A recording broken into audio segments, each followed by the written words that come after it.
a la Universidad Popular Carmen de Michelena a una sesión que para nosotros tiene un significado especial, nos llena de alegría poder colaborar con los institutos, con los colegios, porque entendemos que los estudiantes hay un cierto momento en que tienen que tener posibilidades de expresarse en público, oír, digamos, a personas que no son los profesores de todos los días, ¿verdad?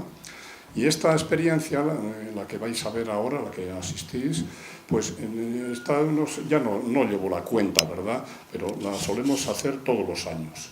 Y en esta ocasión pues va a ser el Instituto Antonio López, los alumnos, ¿verdad?, que van a presentar trabajos realizados a lo largo del curso. La sensación general para nosotros, las personas mayores, es que es sorprendente que chicos del bachillerato hagan este tipo digamos, imaginen y lleven a cabo proyectos de este nivel. Y, digamos, para nosotros es una satisfacción colaborar con vosotros, con los docentes, ¿verdad?, en llevar a cabo, complementar la labor que hacéis todos los días con esta pequeña contribución nuestra. Pues muchísimas gracias. Bueno, sí, una cosa antes de continuar, todos vamos a poner los teléfonos en silencio, porque después es muy molesto. Muchas gracias a todos los asistentes, al Instituto Antonio López, que tanto ha colaborado con nosotros, tantos favores nos ha concedido, y sobre todo a los chicos, a los estudiantes. Pues nada más, vamos a comenzar. Venga.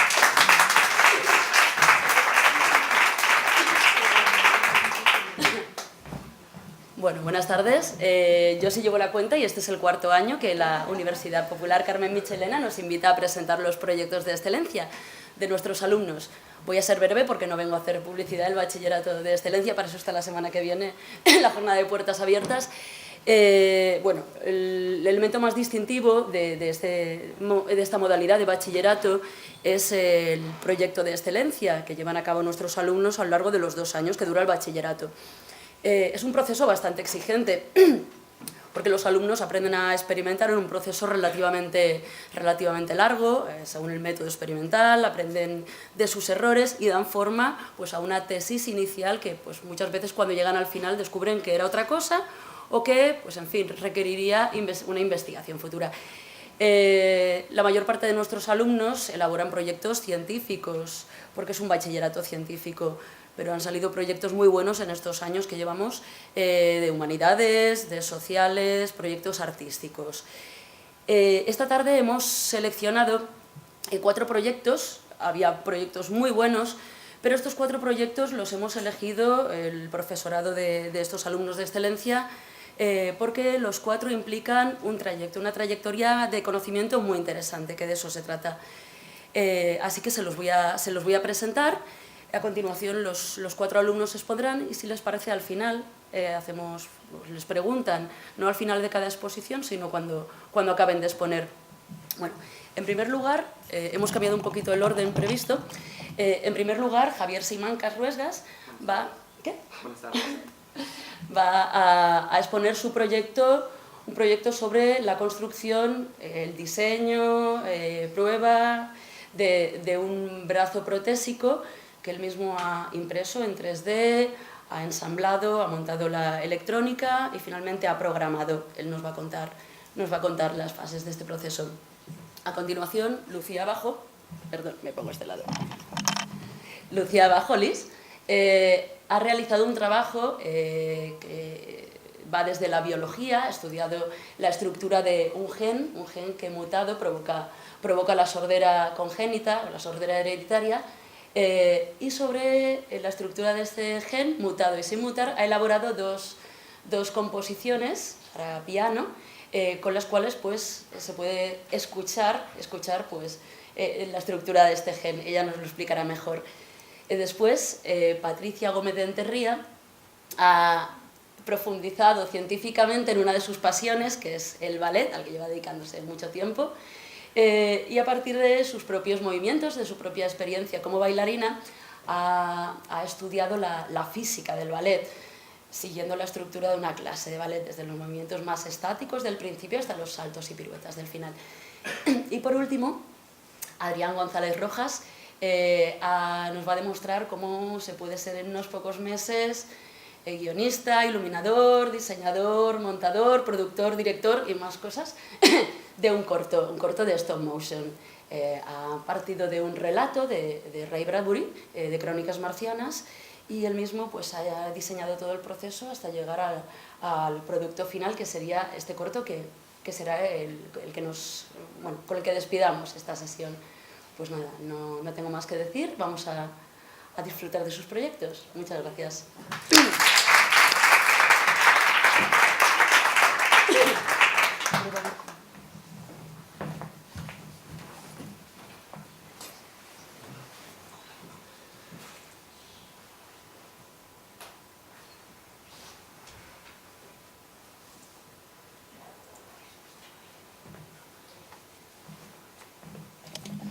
Buenas tardes, mi nombre es Javier Simancas y hoy os vengo a presentar mi proyecto, la prueba de concepto sobre la construcción de prótesis accesibles.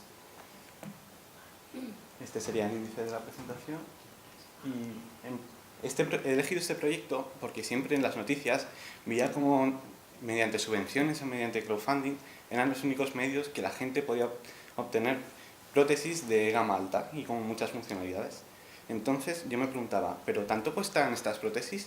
Y hice un estudio de mercado y podemos observar que el precio mínimo de una prótesis con unas funcionalidades ya más o menos decentes asciende a $10.000. Es por ello que el objetivo de este proyecto es ver si es posible construir una prótesis accesible para toda la gente, y para ello hemos utilizado y para ello se ha procedido a realizar una prótesis, un prototipo. Las fases del proyecto han sido, en principio, analizar el estado del arte de la tecnología de las prótesis. Después se ha ensamblado el prototipo, se ha elaborado la programación y, por último, se ha analizado el proyecto y sus resultados. Actualmente, la electromiografía es una de las técnicas principales usadas para la creación de prótesis. Consiste en el control de los movimientos a partir de los impulsos nerviosos de los músculos. Y esta tecnología, ligada a la impresión 3D, que es la superposición de capas impresas en una impresora tridimensional, es lo que ahora mismo ha revolucionado toda la industria protésica.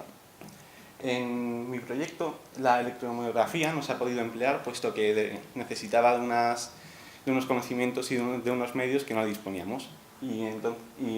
Pero a pesar de eso, también hemos podido disponer de la impresión 3D. La primera fase del prototipo ha sido la impresión de todas las piezas que podemos observar aquí. Para ello se ha utilizado una impresora 3D y podemos observar que ha sido necesario un tiempo de 24 horas, más o menos, y son un total de 23 piezas y un total de 261 gramos de material. Aquí podemos ver cómo serían los modelos 3D utilizados para imprimirlos desde un ordenador, y son los que se han utilizado para esta prótesis. La siguiente parte ha sido la mecánica, que consiste en la construcción, en el ensamblaje de todos los servomotores, que son los motores que permiten el movimiento, que consta de tres para los dedos y otro para la muñeca, y el mecanismo que necesita para ello, que consiste en la tensión del dedo mediante hilos de pesca, hilos de nylon. Dependiendo de qué hilo se tense, se extiende o se elonga el dedo. Y la última parte del ensamblaje ha sido el ensamblaje de las piezas de la electrónica, que aquí podemos observar la placa de Arduino y la batería.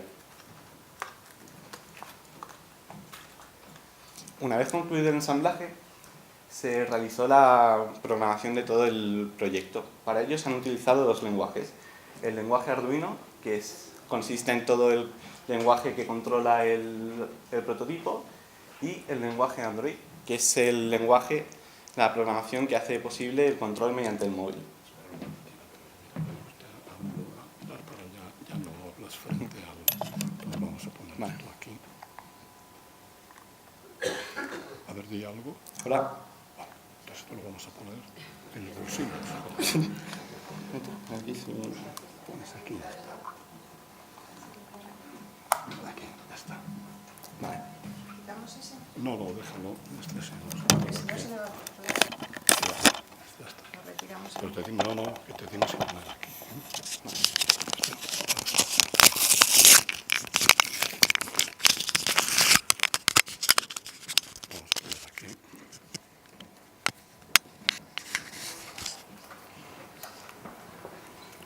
Como estaba diciendo, se han ensamblado dos lenguajes, Arduino y Android.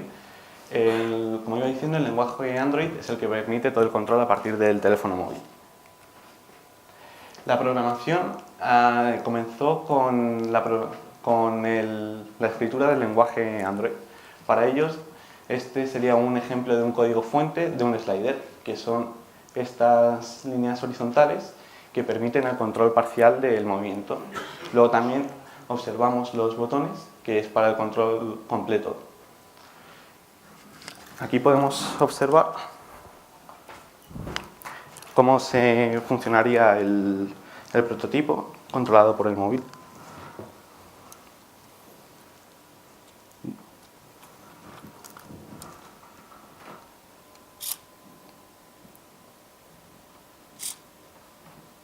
Una vez conecte el dispositivo Bluetooth, aquí sería el movimiento del dedo pulgar, del índice, el parcial, el movimiento completo de la palma. Y luego también se pensó que una de las utilidades principales de la mano es el movimiento de la pinza. Por ello se intentó realizar también un movimiento que fuese capaz de coger un objeto. Y aquí podemos observar cómo el prototipo sería capaz de coger una pelota. ¿Me puedes ayudar, por favor? Que me faltan manos y podemos observar cómo con la pinza sería capaz de sujetar una pelota.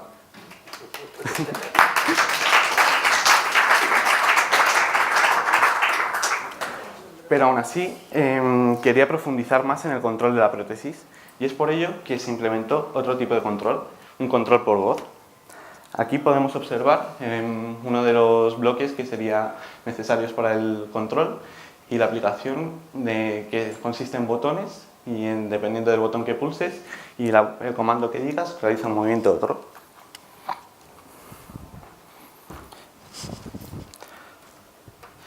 Funciona solamente con los comandos abrir y cerrar. Y por ejemplo, cuando se presiona el botón del pulgar, cerrar.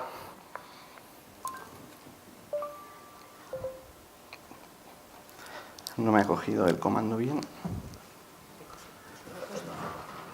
Si quieres. Cerrar. Cerrar. Podemos ver cómo funciona también. Y esto sería para todos los dedos. Abrir.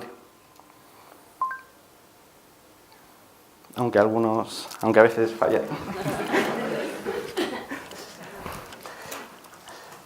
A pesar de haber conseguido también este control, quería profundizar incluso aún más. Y es por ello que desarrollé otro tipo de control, que sería un control con el giroscopio del móvil. Para ellos esto sería otro ejemplo de un bloque de programación.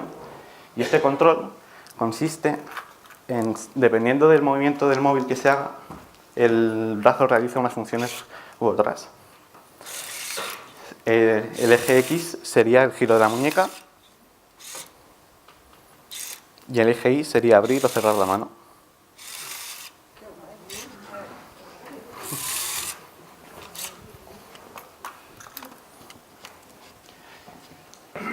Aquí podemos ver un diagrama de flujo del procesado de los datos que realiza la aplicación. La aplicación del móvil lo que hace es mandar los datos a partir de un dispositivo Bluetooth. Y el lenguaje Arduino que he explicado antes es el encargado de procesarlos. Para ello, aquí podemos observar cómo la programación de Arduino comienza cuando se abre la aplicación. Dependiendo de si la aplicación envía datos o no, si no envía, se queda en un bucle y vuelve y espera hasta que se envíen datos. Una vez se han enviado los datos, se diferencian según su longitud, 1 o 4. La longitud 1 es la que realizan los botones. La longitud 4 es la que tienen los sliders y todas las demás funciones. Si la longitud es 1, la letra que se envía se convierte en una variable y cada variable está asociada a un movimiento específico. Por ejemplo, la letra A sería cerrar el dedo índice, la letra B sería abrirlo y así sucesivamente. En cambio, si la longitud de los datos es 4, se separa en caracteres alfanuméricos. Habría una letra que está asociada al dedo que se movería y un número que sería la posición parcial, es decir, los grados a los que se movería dicho dedo. Una vez se ha movido el dedo, se vuelve a realizar otra pregunta y es si se quiere hacer más movimientos. Si se quiere hacer más movimientos, es tan simple como volver a recibir datos, es decir, volver a pulsar otro botón. Si no se quieren realizar más movimientos, entonces se cerraría la aplicación. Aquí tengo una demo de un vídeo de las funciones, por si los de atrás no han visto bien los movimientos. Esto sería la función de la pinza.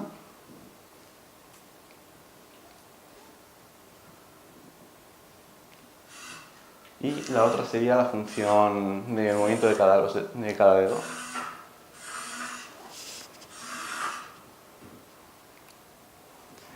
En conclusión, todas estas han sido las tecnologías necesarias para realizar este proyecto.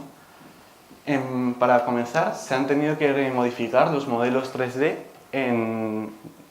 para que sean capaces de realizar las funciones que hemos necesitado.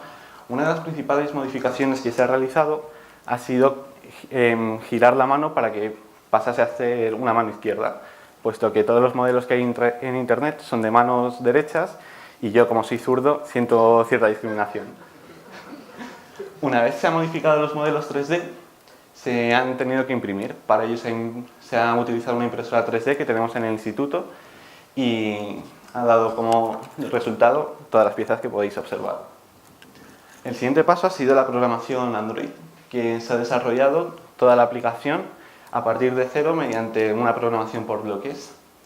Y una vez se ha realizado la programación Android, se ha tenido que hacer la programación Arduino, que es la que controla todos los datos que se reciben.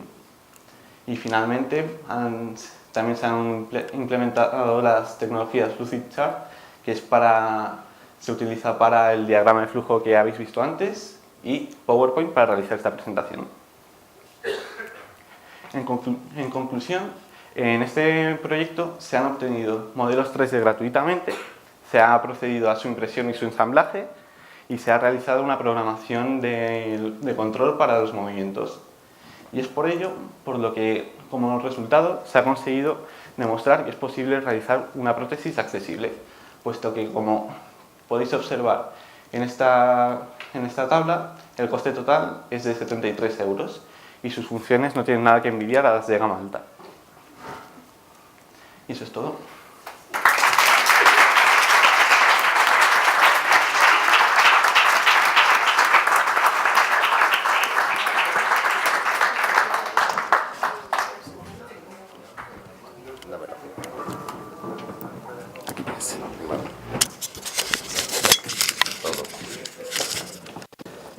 ¿Tienes algún sitio donde ponerlo? Sí, aquí. Vale. Ahí. Aquí. Y este otro. Aquí, yo creo. Oh, me lo meto en el bolsillo. Ah, bueno. ¿Lo quieres en el bolsillo? Sí, mejor. Dame. Ya.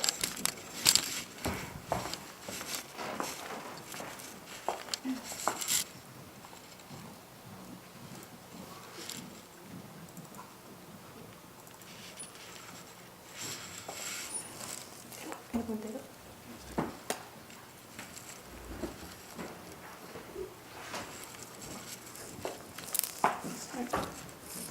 Buenas tardes, mi nombre es Lucía Bajo y vengo a presentar mi proyecto Armónicos hipoacústicos de la genética de la sordera a la música.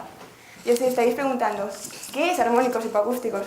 Pero eso lo entenderéis más tarde. Lo que sí que os puedo explicar de momento es que mi proyecto consiste en, desde un gen o la genética o el ADN humano, crear música. ¿Y por qué he juntado estos ámbitos tan diferentes? Bueno, en realidad no son tan diferentes. De hecho, los dos presentan diferentes propiedades o características en cada uno de sus elementos. Además, yo desde pequeña he estado estudiando música desde que tenía 6 años y lo sigo haciendo y seguramente lo sigo haciendo en un futuro. Y también me ha interesado siempre mucho la biología y la genética. De hecho, la música es un arte intrínsecamente relacionado con la evolución humana. Y esta evolución requiere un desarrollo intelectual que se presenta en la genética de nuestra especie. Esta evolución nos diferencia de otros organismos, al mismo tiempo en que la música, bueno, la capacidad de crear música nos diferencia de otros seres vivos. Para empezar, voy a tratar un poco los conceptos básicos de la genética para que podáis entender mejor el resto del proyecto. Y empezaré con los conceptos de ADN, gen y mutación. Bueno, más o menos sabréis qué es el ADN. Es la información básica para el correcto desarrollo de los seres vivos. El ADN se organiza en estructuras llamadas cromosomas, que son estas de aquí, y en los cromosomas se encuentran los genes. Un gen es un fragmento de ADN que contiene la información para un carácter específico, por ejemplo, el color de los ojos, ser más altos o más bajos, o la presencia del quinto dedo de una mano. Lo que pasa es que estos genes no siempre funcionan bien o no desarrollan su función debido a mutaciones. Una mutación es un cambio en la estructura de la información genética en un gen. Hay diferentes tipos de mutaciones, pero para mi proyecto me voy a centrar en la deleción. La deleción es la pérdida de una subunidad del ADN, causando el corrimiento del resto de información que le precede. De esta forma se desestructura todo el gen y no puede funcionar correctamente. Entonces, ahora que ya sabéis un poco qué es un gen, os voy a hablar del gen GJB2, que es el que he escogido para mi proyecto. El gen GJB2 contiene la información para el correcto funcionamiento del oído. Gracias a él podemos escuchar todos los sonidos correctamente, pero existe un problema, que es la mutación 35 del G. Esta mutación causa la sordera hereditaria total o parcial en un individuo. Entonces, si se da esta mutación, el individuo no podrá escuchar correctamente. Ahora que ya tenemos todos los conceptos de genética, pasaremos a hablar sobre los conceptos musicales relacionados con la genética. Y empezaré con la tonalidad. La tonalidad es el tono sobre el que se compone una obra musical. Es como decir la base de todo, a la vez que la estructura de ADN es la base de todas las subunidades que la contienen. Podemos observar que la estructura de ADN tiene una representación bidimensional muy similar a la de una onda de sonido. Entonces, con esta similitud he asociado que una vuelta de ADN corresponde a un ciclo de una onda de sonido. En una vuelta de ADN hay un total de 10,4 nucleótidos, que son las subunidades del ADN. Entonces, en el gen GJB2 hay un total de 219,6 ciclos por segundo. Un ciclo por segundo es un hercio. Entonces nos daría 219,6 hercios. 219,6 hercios es la frecuencia muy aproximadamente de la nota de la. Por lo tanto, la tonalidad de mi obra o de mis obras va a ser la mayor y la menor.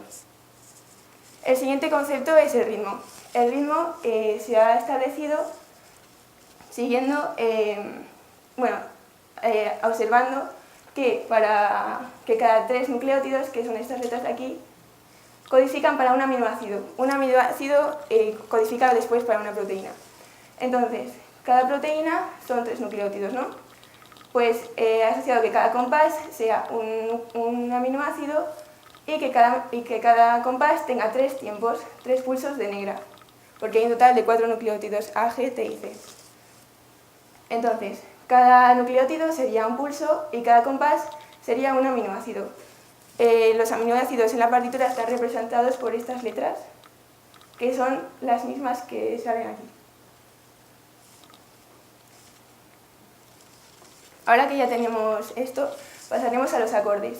Los acordes se han construido estableciendo relaciones de similitud con las propiedades estructurales de los aminoácidos con los acordes. Un acorde es un conjunto de 3 o más notas, como estos de aquí, que tienen diferentes grados y cada uno diferentes propiedades. Entonces, algunos ejemplos que os voy a mostrar, esta sería toda la clasificación, pero no os voy a contar toda la clasificación. Os voy a hablar de algunas similitudes. Por ejemplo, los aminoácidos cargados con cadena lateral cargada positivamente están asociados a acordes mayores, del mismo modo que los cargados negativamente están asociados a acordes menores. Luego tenemos casos especiales de aminoácidos, ya que tienen un carácter químico diferente al resto de aminoácidos, que están asociados a acordes ajenos a las tonalidades de la mayor y la menor. Y también tenemos aminoácidos con cadena lateral sin carga, que he dicho, bueno, pues se equivalen a los silencios, ya que tampoco tienen carga sonora. Y también, como podéis ver, hay algunos acordes que presentan séptimas, que un acorde de séptima es un acorde al que se le ha añadido una cuarta nota, y un acorde de novena es un acorde al que se le ha añadido una quinta nota. Entonces estos acordes tienen 4 y 5 notas. La cuarta nota y la quinta nota, cada nota adicional corresponde a una ciclación. Como podemos ver aquí, que tiene una ciclación, aquí otra, aquí, y esta, por ejemplo, tiene 2 ciclaciones, que sería el acorde de novena. Esta es la clasificación de todos los aminoácidos. Y por último, la melodía. La melodía se ha compuesto de una manera mucho más creativa sin estar sujeta directamente a ningún elemento de la genética, pero sí indirectamente, ya que la melodía se construye en base a los acordes, y los acordes están asociados a los aminoácidos. Bueno, entonces, ya que tenemos todas las reglas, por así decirlo, para construir estas composiciones, he creado 2 composiciones. Una con el gen mutado, que se llama armónicos hipoacústicos 35 LG, hipoacústicos ya que no se puede escuchar, y armónicos acústicos GJB2, que como veis es mucho más larga. Antes de tocar las obras, me gustaría añadir que no podemos olvidar que la música no deja de ser un arte hecho para disfrutar, y a pesar de haberos hablado de todas estas cosas que pueden resultar a lo mejor un poco complicadas, no podemos olvidar que al final lo que os quiero hacer es que os gusten mis obras, del mismo modo que, por ejemplo, Bach utilizaba relaciones matemáticas muy complicadas para componer, y seguimos disfrutando de su música, salvando las distancias entre Bach y yo. Pero bueno, empezaré con la composición del gen mutado.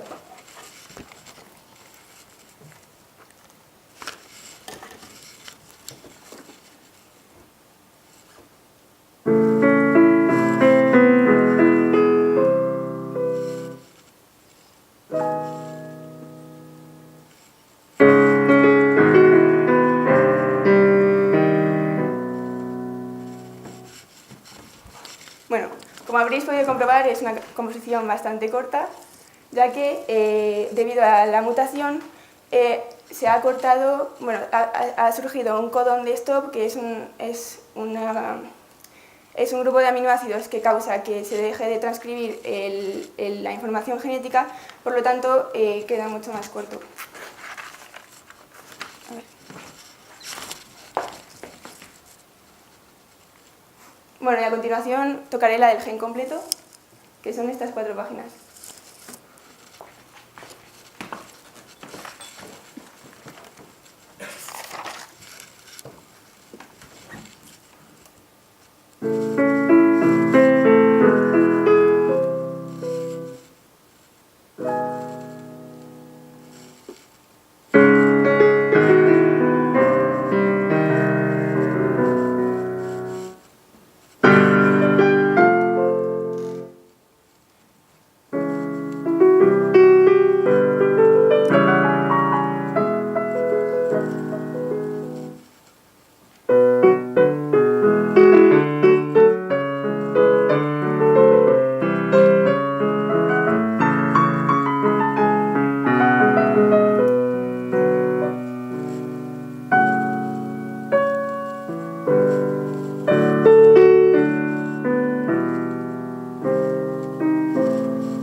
Ahora que ya hemos escuchado las dos obras, a lo mejor os han llamado la atención algunas cosas, como pueden ser las numerosas pausas que he hecho. Esto corresponde a todos los aminoácidos que estaban asociados a silencios, compases enteros de 3 tiempos de silencios, que algunas veces incluso se daban 3 compases seguidos de silencios. Entonces, ¿qué he hecho para más o menos camuflar estas interrupciones en la frase melódica? Bueno, pues he añadido los dinámicos, que son estos, forte, piano, pianísimo, para crear tensiones en lugares específicos y así no perder el hilo. También algo que he observado es que, ya que en el gen no existían secuencias de aminoácidos repetidas, en mis composiciones tampoco existían secuencias de frases motívicas o leitmotiv, como se llaman en música, repetidas. Esto sería como, por ejemplo, el estribillo de una canción pop, y lo que hace es que nos ayuda a estructurar la obra más o menos y a englobarla como en principio, final, eso como una canción pop, para que lo entendáis mejor. Entonces lo que he hecho, ya que no tenía este recurso, ha sido crear diferentes espacios sonoros causando diferentes entornos musicales, utilizando espacios más melódicos, rítmico o tempestuoso, como para crear así un poco más agitado, a lo mejor lo habéis notado, más dolce, más dulce, más calmado, como si fuera una película, para que así todo tenga coherencia y no estéis como, ¿y ahora qué está pasando? Y que más o menos tenga más cohesión. Luego, otra característica que me ha resultado muy curiosa de las dos obras es que, curiosamente, la obra del gen mutado es mucho más corta, ya que no es que haya dicho yo, bueno, esto va a ser más corto porque como es la que no se oye, pues más corto. No, es que realmente el gen terminaba ahí. Y me resulta muy curioso, ya que es la obra de la sordera, entonces el resto del gen no se puede oír. Mientras que la otra es el gen completo, se ha podido oír sin ningún problema.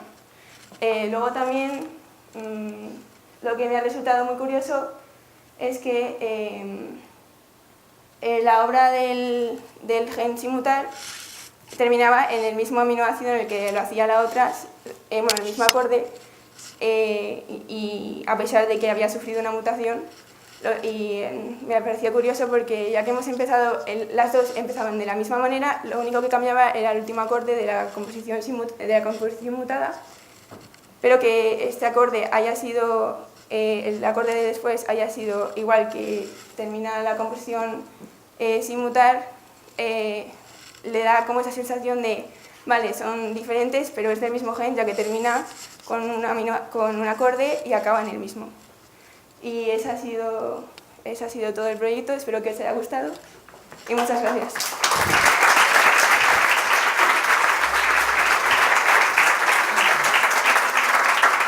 Dame las patas. Listo. Tienes hambre.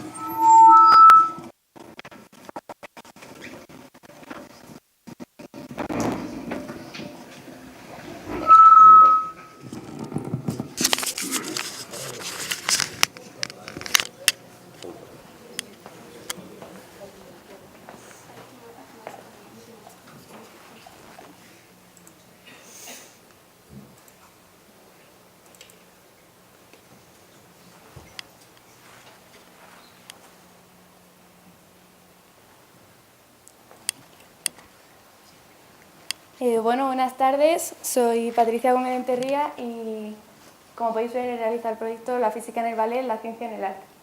El motivo por el que he decidido realizar este proyecto es porque llevo practicando ballet desde hace más de 10 años y me parecía interesante juntar ambos campos. El objetivo final del mismo es llegar a una constatación empírica de la física mecánica aplicada al baile para finalmente determinar quién tiene una situación favorable, si bailarines altos o bailarines bajos.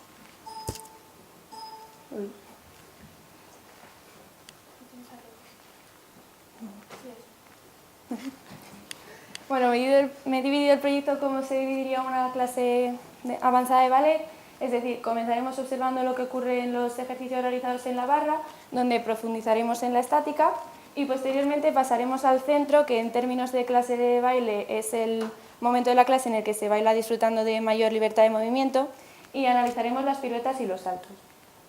Bueno, pues en la barra es donde parte la correcta postura y colocación del cuerpo, de modo que la pierna que trabaja pueda aprender los ejercicios sin necesidad de que el bailarín esté en equilibrio. El equilibrio es el estado de reposo de un cuerpo, y esto se consigue si el centro de gravedad, que es el punto donde se puede considerar actuando la gravedad neta, generalmente en las mujeres está más abajo que en los hombres porque nosotras tenemos más masa en las caderas y los hombres más masa en los hombros. Bueno, si alzamos los brazos, ese movimiento de brazos hace que el centro de gravedad suba o incluso puede situarse fuera de nuestro cuerpo. Bien, pues si el centro de gravedad cae en una línea vertical en el área de soporte, que es la zona que directamente toca el suelo, o el área delimitada por las zonas que están en contacto con el suelo, es decir, en esta posición en la que estoy yo serían los dos pies más el espacio que hay entre ellos. Si cae dentro, estaríamos en equilibrio. En este sentido, podríamos preguntarnos, y seguro que todos lo hemos hecho alguna vez, que por qué la torre de Pisa no se cae, ya que podríamos pensar que su centro de gravedad está como por ahí y estaría fuera. Bueno, la construyeron con materiales mucho más pesados en la parte inferior y bastante más livianos en la parte superior, de modo que el centro de gravedad baja considerablemente y todavía cae bastante dentro del área de soporte. Bien, pues como veíamos, un cuerpo está en equilibrio si no se desplaza ni rota. Por lo tanto, las condiciones de equilibrio son que el sumatorio de todas las fuerzas y el sumatorio de todos los momentos tiene que ser igual a 0. Seguramente sepan lo que es una fuerza, pero el momento se define como el producto vectorial del vector fuerza por el vector distancia del eje de giro. Esto lo observamos muy bien en el ejemplo de las puertas. Nosotros abrimos las puertas por las bisagras que están justo al lado contrario, por el picaporte, que están justo al lado contrario de las bisagras, que es lo que sería el eje de giro. De modo que al aumentar el vector distancia es necesario aplicar menos fuerza para realizar el mismo momento y abrir la puerta. Bien, pues en nuestro análisis práctico hemos querido comprobar las condiciones de equilibrio en dos ejercicios, uno realizado en la barra y otro realizado en el centro. Para ello hemos realizado dos aproximaciones. Primero hemos considerado al bailarín o a la figura plana, es decir, prescindimos de la coordenada de profundidad y además consideramos que la densidad superficial del bailarín es constante. Esta aproximación sobre la densidad superficial nos permite descomponer el bailarín en una serie de rectángulos de los que calcularemos su centro de gravedad puntual y finalmente obtendremos las coordenadas finales del mismo. Bien, pues como podéis ver, en el ejercicio realizado en la barra, el centro de gravedad caía fuera del área de soporte, mientras que en el ejercicio realizado en el centro, el centro de gravedad nos caía dentro, y el área de soporte reducida en este caso al encontrarse el bailarín en puntas. La explicación de esto es que nosotros veíamos que realmente las condiciones de equilibrio son que el sumatorio de todas las fuerzas y de todos los momentos sea 0. Bien, en ambos casos ocurre porque en el ejercicio de la barra aporta una fuerza extra que hace que la fuerza neta total sea 0. Por lo tanto, aunque el centro de gravedad no caiga dentro del área de soporte, como estamos cumpliendo las condiciones de equilibrio, no nos caemos. Sin embargo, en el ejercicio realizado en el centro no hay posibilidad de fuerza extra y entonces para mantenerse en equilibrio era necesario que el centro de gravedad cayera dentro del área de soporte. Bien, pues en nuestro análisis de una clase de baile abandonamos la barra, pasamos al centro y vamos a analizar las piruetas. Para ello es necesario comprender el concepto de momento angular que representa el estado de rotación de un punto de material. Se define como el producto vectorial del vector radio al eje de giro por el vector momento lineal, que es el producto de la masa por la velocidad. Esto lo observamos muy bien en el ejemplo del balón de fútbol. Si nosotros golpeamos a un balón justo por el centro, que es por donde pasa el eje de giro, el balón se trasladará en línea recta. Sin embargo, si golpeamos al balón por un extremo, como se estará dando un vector radio al eje de giro, lo que el balón comenzará a girar, lo que en fútbol conocen como darle efecto, y eso es porque en este momento es el momento lineal y en este caso se está dando el momento angular. Bien, para profundizar un poco más en el momento angular es necesario introducir el concepto de momento de inercia, que es una medida de la tendencia de un cuerpo a resistirse en el cambio en su movimiento. Como podemos ver, el momento de inercia depende de la masa y del radio al eje de giro al cuadrado, de modo que cuanto mayor sea el radio al eje de giro, mayor será el momento de inercia. Por lo tanto, podemos reformular el momento angular como momento de inercia por velocidad angular, de modo que para que el momento angular se mantenga constante, que el momento angular en sistemas aislados se debe mantener constante, cuanto mayor sea la velocidad de giro, menor será el momento de inercia y viceversa. Cuanto mayor sea el momento de inercia, la velocidad del giro será más lenta. Bien, pues el análisis práctico ha sido precisamente eso, comprobar la conservación del momento angular. Para ello he realizado un vídeo realizando una pirueta y lo he dividido en dos fases. Una primera fase donde, como podéis ver, los radios al eje de giro están bastante más separados y son mayores que en el segundo caso, donde los brazos y las piernas están recogidos.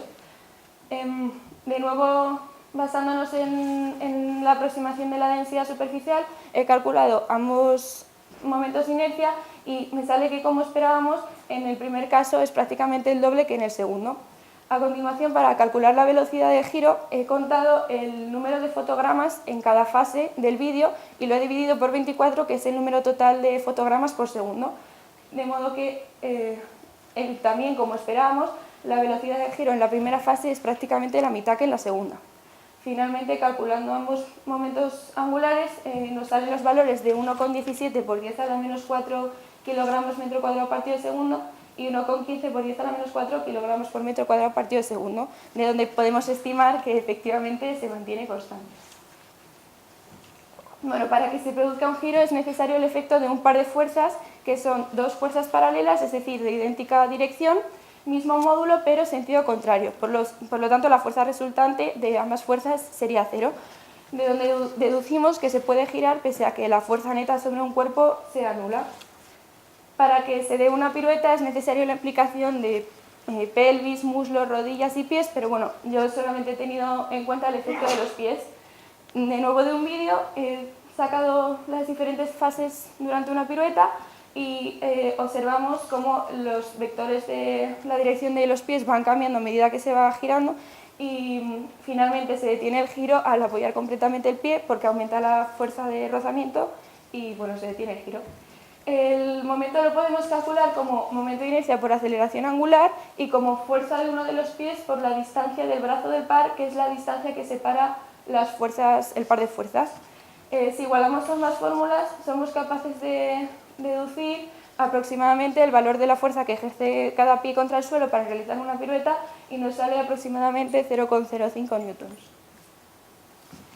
Bueno, y a continuación, para analizar los saltos, he realizado un balance energético durante un salto de ballet clásico. La energía es la capacidad de realizar un trabajo, entendiendo el trabajo el producto de la fuerza por el desplazamiento. Bueno, la energía de un sistema se puede dividir o clasificar de varias formas. Para mi análisis he tenido en cuenta la energía cinética, que es la que nos habla del movimiento, la energía potencial, que es la que depende de la altura, y la energía elástica, que es la que se da cuando un muelle se comprime. Bien, pues en el punto cero que he llamado de reposo, la energía total del sistema es cero, porque bueno, el bailarín se encuentra parado y, de nuevo, basándonos en la densidad superficial y en que el bailarín sea plano, he calculado la componente, en este caso en el eje Y, del centro de gravedad, y a esa altura he colocado el cero de alturas por conveniencia para que de este modo no tenga ni energía potencial ni energía cinética. En el punto 1, en el del plié, se produce una carga de energía proveniente de los músculos, de modo que la energía total del sistema es la energía elástica máxima debido al plié realizado y cierta energía potencial negativa, porque, como podemos observar, mantenemos el cero de alturas a la posición calculada anteriormente y, de nuevo, calculando el centro de gravedad, pues baja un poco. En el segundo punto, en el del despegue, el bailarín cuenta con la energía cinética máxima que tendrá durante el salto, porque justo antes de abandonar el suelo cuenta con la máxima velocidad del salto y cierta energía potencial positiva. Bueno, como podéis ver, no he podido calcular la energía potencial del mismo modo que anteriormente, porque la imagen corta el tronco y los brazos y no me saldrían los mismos valores de densidad superficial. Sin embargo, para basarme en deducir lo que se ha elevado, como el bailarín se encuentra en la misma posición que en el punto cero, es decir, con las rodillas y los pies estirados y no deformado como sería el plié, realmente lo que cambia el centro de gravedad, que es lo que nos dice la altura a la que se encuentra, se corresponde con lo que se eleva en los pies en media punta.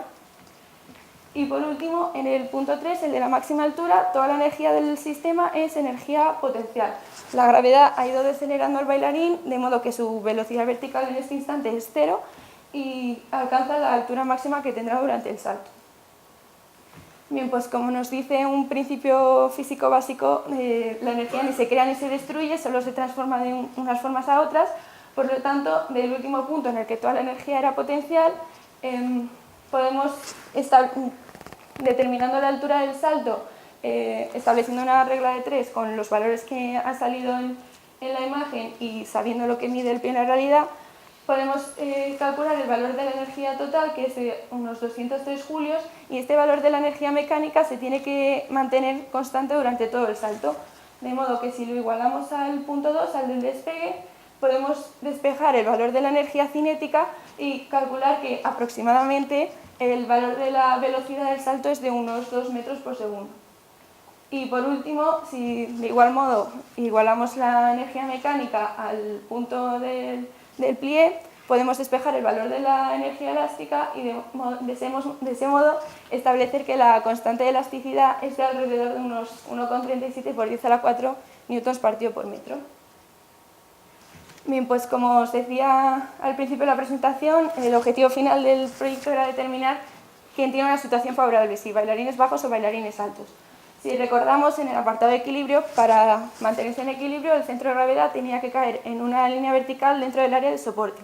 En este sentido, bailarines bajos tienen una ventaja, porque sí. Ambos bailarines cuentan más o menos con el mismo área de soporte, porque la diferencia entre los pies tampoco va a ser mucha. Si ambos centros de gravedad, el de un bailarín bajo y un bailarín alto, se desplazan el mismo ángulo, el de un bailarín bajo todavía tiene bastantes posibilidades de caer dentro, mientras que el de un bailarín alto se iría fuera. En las piruetas hemos visto que el momento lo podemos calcular como fuerza de uno de los pies por la distancia del brazo del par. Ambos bailarines deben contar con el mismo momento porque están colocados de igual modo y la velocidad del giro tiene que ser la misma. Por lo tanto, como la distancia entre los pies de un bailarín alto será mayor al contar con el mismo ángulo de apertura, pero bueno, tener las piernas más largas, será necesario que apliquen menos fuerza para realizar el mismo giro, lo que puede suponer una ventaja. Sin embargo, para realizar una pirueta es necesario mantener el equilibrio sobre un pie en media punta, donde, como veíamos, los bailarines bajos pues, tienen una situación favorable. Y por último, en el apartado de los saltos, la altura de un salto viene determinada por el tempo de la música. De este modo, ritmos más lentos de música requieren alturas mayores para no caer fuera de ritmo y músicas más lentas, alturas de salto menores para lo mismo, para no caer fuera de ritmo. Como la energía potencial es masa por gravedad por altura, el valor de la altura debe ser el mismo para ambos bailarines y ambos están sometidos a la misma aceleración de la gravedad. El bailarín alto, como por ser más alto tendrá más masa, gastará más energía, lo que puede suponer una desventaja. Por lo tanto, fruto de estas tres observaciones, podemos determinar que existe cierta situación favorable si no se es muy alto a la hora de bailar. Un bailarín alto debe tener en cuenta estas circunstancias, pero bueno, con entrenamiento y esfuerzo diario pues son solo dificultades, pero se puede vencer completamente. Y nada, por último decir que en el arte del ballet, como en toda actividad de la vida, la física está presente y los bailarines danzan con los principios y leyes que gobiernan nuestro mundo. Y esto ha sido todo. Muchas gracias.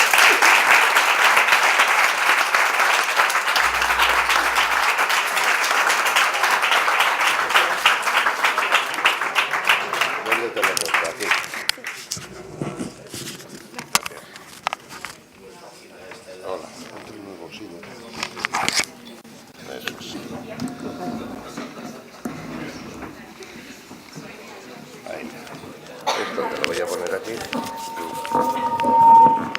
Vente para este lado. Ahí. Y este otro pues aquí.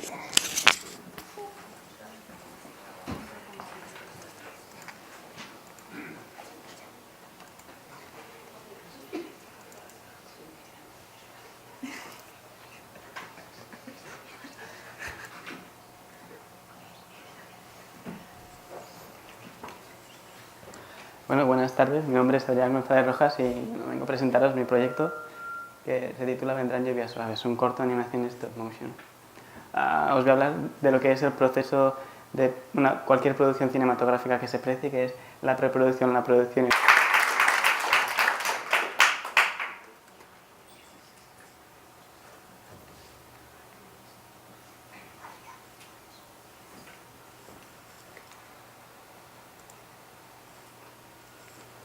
Espero que os haya gustado.